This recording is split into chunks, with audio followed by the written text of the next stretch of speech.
YouTube. What's up, YouTube, man? We got it's Turks back at it with another banger. We got the kids share. We got what Chet Holmgren's return means for OKC, man. What's the kids share? That's what their name, right? The kids here. Oh, I'm tripping. You know, I got my glasses.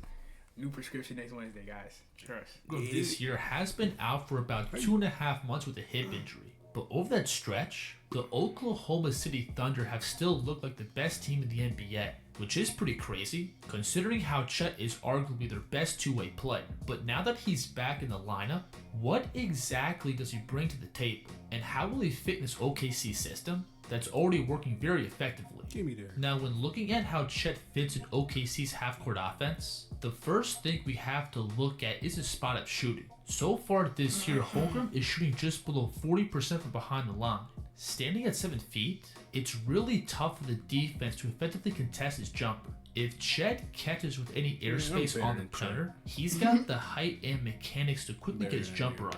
And then along with that height, I also think Chet has really good footwork into his jumper by always having his feet set and ready on the catch. Notice how he gets this little hop as he receives the ball to then get the rock to his set point ready to fire. And that footwork also allows Chet to work off some different off-ball screening actions. We'll see him here working off his pin down screen. And as this defender tries to cheat under, Chet's gonna pop behind to get this clean look. Now, along with Hogan's spot-up shooting, he's also got the ability to put the ball down and attack rotations. I wouldn't say Chet has the most dynamic handle, but he can still cover a ridiculous amount of ground with the ball. He's going to catch this pass in the deep corner to then stretch all the way to the rim. Nah, that's definitely a meter. And Chet's also pretty good at using his body to protect the ball. Watch him first rip towards the middle, and when Jaden McDaniels cuts off his initial drive, notice how Chet's going to turn his body and transition into a post-up to then bump towards the middle of the paint. Now, Chet's ball security at times can be shaky. Because he's naturally a taller ball handler, it's pretty easy for backcourt defenders to get underneath him and move him off his spot. But Chet still has enough in his game to beat aggressive closeouts. And that combined with his outside shooting makes him a legit spot-up threat. And this is a perfect time to transition and talk about Chet's floor spacing. OKC in the half court typically runs a spaced out, screen, and movement-heavy offense. And Chet's ability to simply spot up and pull his men out of the paint makes him an easy fit with guys. Who's better, Chet or Bol? Who's better, Chet or Bol? Yep. If I put Chet on the Suns and put Bol on OKC, I feel like both of them would be playing better. That's the crazy thing. You think Bol will be playing better on the OKC? I think Bol will be playing better than he. No, I think both of them. How am I trying to word this?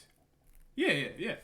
I think Bol will play better in this system than he plays in the Suns, and I think Chet would be playing better with next to KD and them.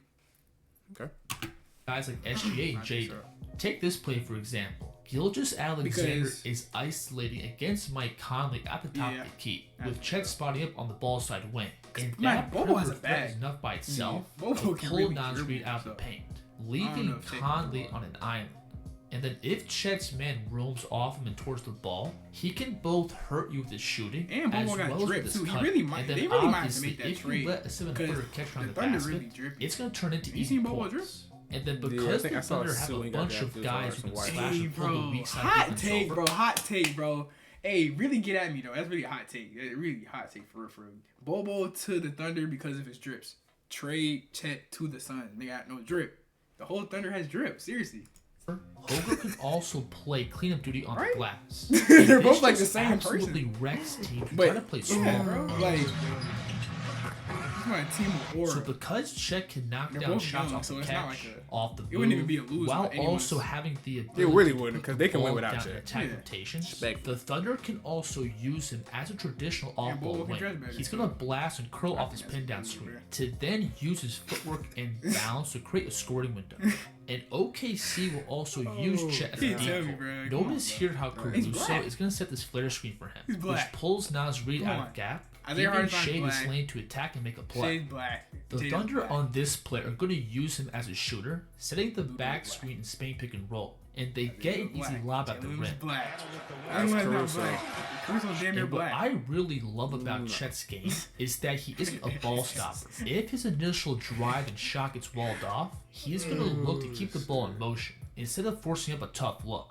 And this again feeds into OKC's space and pace offense. Oh, I thought you made that. And then along with all those perimeter skills, Holmgren can also play the role of a traditional big. He can set screens, roll to the basket, as well as pop out behind the line.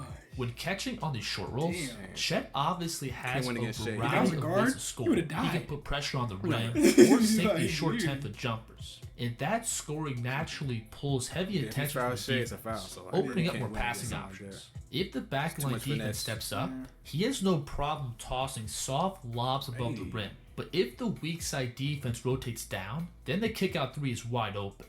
So Chet can bring value from literally every spot on the floor. He's got the shot making to space the court, the ball skills to attack rotations off the dribble, while also having the footwork and movement to work off screens like a wing. And then on top of that, OKC can also use him as a traditional five. I think both Chet's versatility and ability to score without stopping the ball makes him a perfect offensive piece in the Thunder's already talented roster. Don't get minutes though. Now when transitioning over and not that looking much. at Chet's defense, I was pretty curious to see how exactly he would fit in OKC's current structure. We obviously me personally, I still think Chet is better than Bobo, simply because I think Chet understands how to play the 4 and the 5 better than Bobo does. He has a better feel. Bobo, like he really stays on the. When you watch him, he only just stays on the 3-point line. That was last night. Last night, 28, 1 and 8, man. 23. Last night. Good job, Bobo. But yeah, I think Chet's a little bit better than him just because of the system. 1-on-1, I think Bobo win though. That Chet around the basket is easily one of the best rim protectors in the NBA. And in his rookie season last year, I thought that paint presence was the biggest factor to OKC's defense taking off. But throughout the time Chet missed this year, the Thunder have been the clear-cut best defense in the league. And they primarily did that by playing small, switching pretty much every screen, and leaning on their quickness. So the big question with Chet coming into the lineup was, can the Thunder keep those same defensive principles with the lump and footer on the court? And so far, I think the answer to that question is yes. First, on the perimeter, Holmgren has really underrated footwork. In open space, he's good at both keeping the ball in front to then use his length to extend up and contest shots. Plus, he can recover really well if he gets shifted off bounds. If he gets beat off the dribble, Chet's height and length is still enough by itself to force misses. Off the ball, I also think Chet has really good instincts as a helper. He's always reading the court early on rotations. And then, of course, the vertical presence can blow up advantages in the paint. But again, what really stands out about all these clips is how mobile Chet is. Because OKC's defense is all about providing heavy help to then scramble out and meet the offense on the perimeter. And Chet for sure has the quickness to execute those principles. I ain't lie. Watch him here close out to the perimeter to then organize his feet and off the stride. This is picture-perfect gap defense right here, where Holmgren slides down. I ain't gonna lie. I'm frying Chet 1-on-1, bro. Yeah, I said it, bro. I don't care. I'm frying him, bro. I ain't gonna lie to you, bro. He too flimsy. Provide help, then scrambles back out to his man and jump drop. And then similar to what we saw with this offense, Chet has both the ability to defend on the perimeter like a wing, as well as in the middle as a lone big man. When defending in pick and roll, Chet's freakish blend of size and speed makes him elite in every possible coverage. He can play traditional drop coverage by both keeping himself in front of the ball while taking away any clear pass to rollman.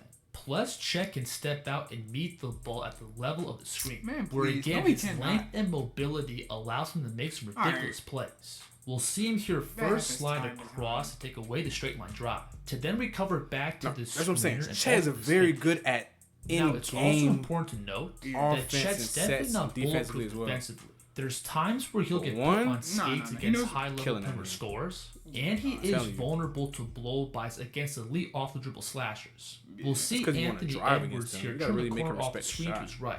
to then get this outside driving angle around Chet.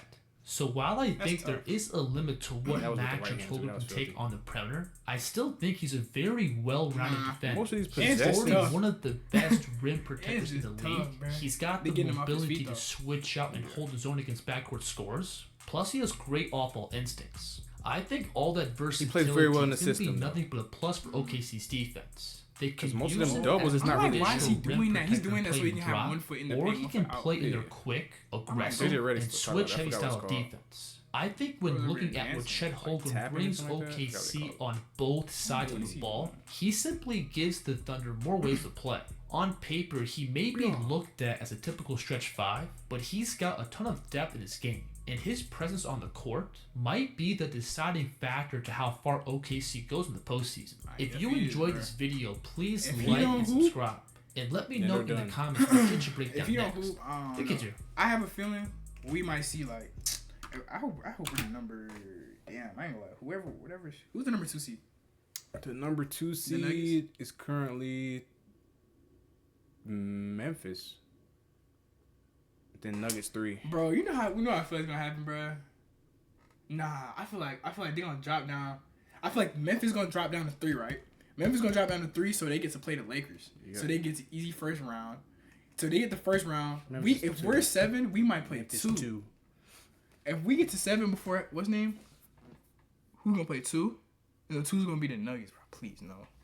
First, bro, we need the Rockets 5, so 3.